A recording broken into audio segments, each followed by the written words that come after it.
How to remove an object from an image in OpenArt AI. So I'm over here at the home page. Let's go to image. Then go to edit image. Over here you need to add the image. So you can click add image or just click over here and click upload. Then I'm gonna select an image. I'm gonna select this one. Then over here at the top, select the remove object. The next step, you just need to paint the object that you want to be removed. So let's say I want to remove this mushroom. Just gonna paint it.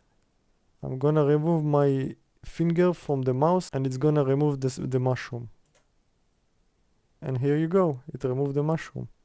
Let's say we wanna remove this one.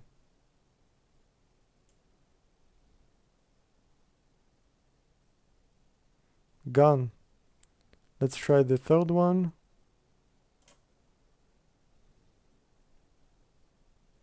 Here we go. And then you save the image.